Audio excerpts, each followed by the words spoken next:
what we're going to look at here is an experiment where we're going to try and turn one chemical, copper carbonate, into two chemicals.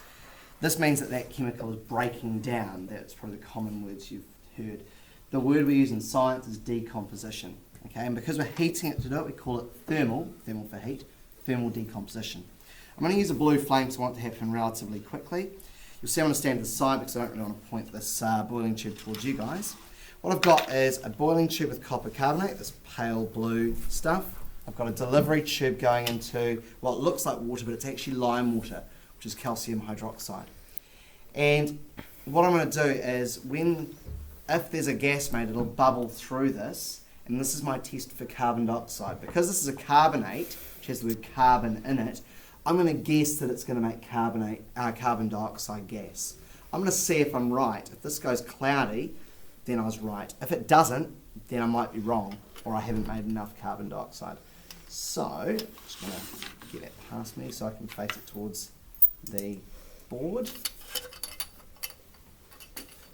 rather than towards you lot.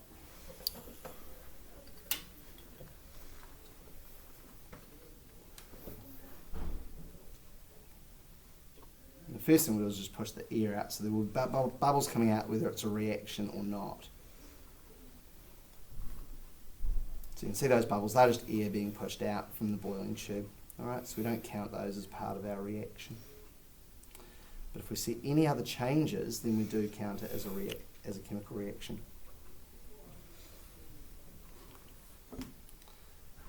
And yes, I'm sorry to say it's not a very quick reaction, this one, to start with.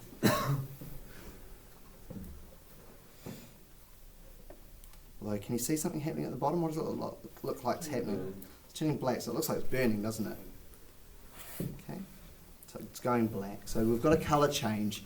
So is a colour change a symbol of a chemical reaction? Mm-hmm. Yeah, so if we see something change colour, it's usually a chemical reaction. You can also see probably it's starting to steam up a bit. So there must have been some water vapour in there in the air. And what do we notice is happening to this lime water? It's going cloudy. It's going cloudy. So that tells us that the bubbles coming out now are not air, they are carbon dioxide. Alright, and the amount of carbon dioxide in air isn't enough to make lime water go cloudy. So we are making the blue stuff go black, we are making carbon dioxide gas, so we know we've got a chemical reaction. Right, in the next video, we're going to make another video in a moment where I'm going to show you the chemical reaction of this. But just to let you know quickly, this is the proof that carbon dioxide has been made, and the black stuff in there is stuff called copper oxide. Okay, it hasn't actually burnt because the flame itself wasn't getting to it, it's reacted instead. Alright, stop there.